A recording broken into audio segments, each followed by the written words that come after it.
Yo, what's up, everybody? Dave from Fan Futsal here. Going to do a rapid match recap for the Borussia Dortmund Tottenham match that just concluded Tuesday, November 21st. Ended with Dortmund 1, Tottenham 2. Tottenham getting a victory on the road there. First off, no Pulisic before the match. That was disappointing to see, being an American fan. Hopefully apparently it's his quad. Hopefully that heals up pretty quick. Tottenham was rolling with a 3-4-2-1 formation with three center backs, two wing backs, Eriksson and Winks in the middle, and then Dele Alli and Son behind Kane. I was interested with the relationship between Son and Dele Alli. I think Son's a little bit better further out wide, and Dele Alli is a better support striker. That wasn't how the match ended up playing out, but that was something that I was interested in. Also, I know Harry Winks is a center defensive midfielder, but I'm still skeptical, and I need to change that because he's played fantastic in the couple of matches that I've seen, and he did incredible again today. Dortmund was rolling with a 4-3-3.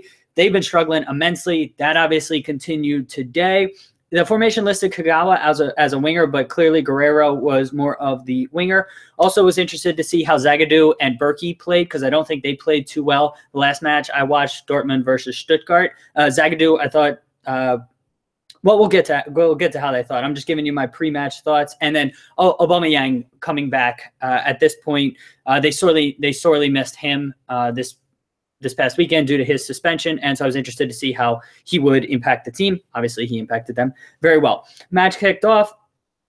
Tottenham was dropping back throughout the first half into a 5-3-2 defensive formation, and that left tons of space for Dortmund out wide, especially in the middle third. Once they got into the attacking third, Tottenham decided to step, but they were ceding a lot of possession to Dortmund, especially on the outside, because their middle three were fairly narrow. And so they were conceding a lot of possession and a lot of space out wide. Sanchez was the center back. He is still new. He's 21. And every time I watch him, he's very, very impressive. So he had another good game, but I thought it was interesting. Him in the middle versus Eric Dyer, who has previously played center midfielder. Guerrero was the one that moved out to the wing over Kagawa.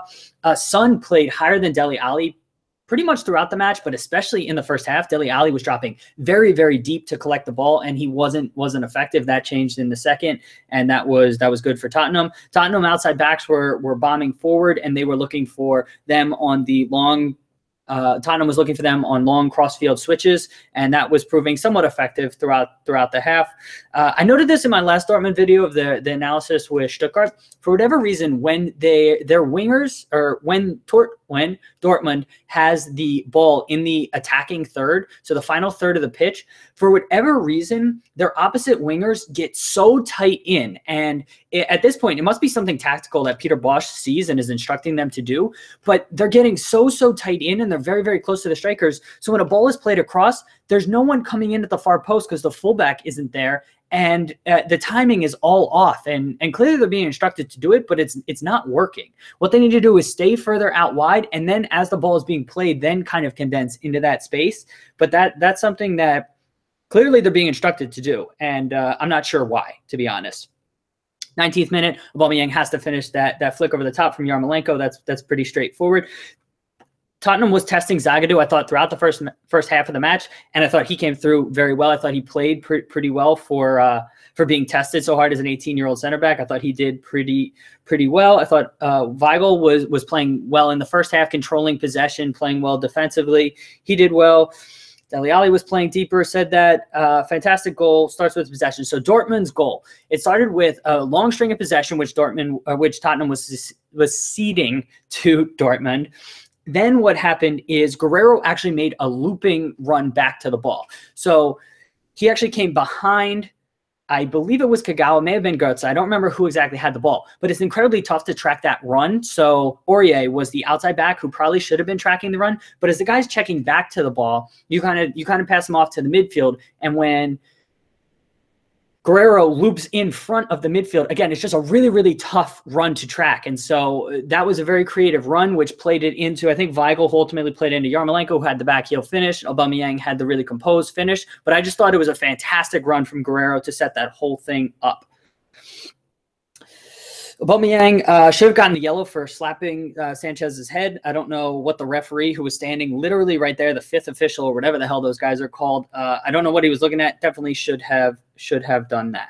And already mentioned the fact that Ali was playing way deeper than Son throughout the first half. Berkey, 2 fantastic saves. For somebody low on confidence, he bounced back in a fantastic way. Right around the 70th minute, he had that one that was shot directly at him, but then on the corner, fantastic fingertip stretch save. There we go, tongue twister for you. And he played very well in the first half. Unfortunate to see him go out injured in the second. Hopefully he is okay, though it didn't look good. Tottenham got the goal. Tottenham was the better side by far in the second half and likely throughout the match.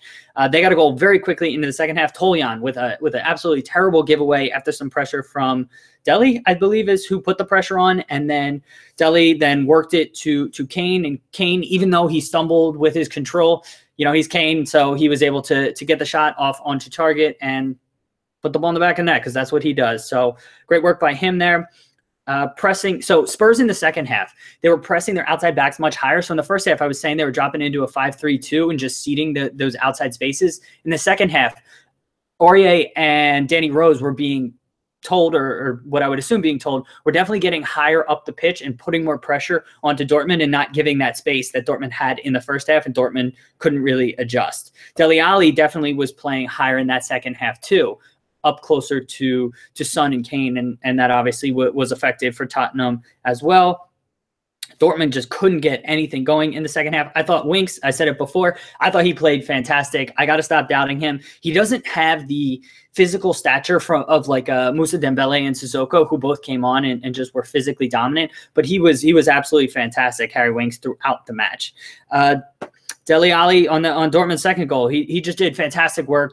Double team, just fought through that double team, got it into front of the net, toe poked it over to Son, who very composed, one touch, boom, upper 90. Great goal for Tottenham in the second half, and ultimately a deserved win for them.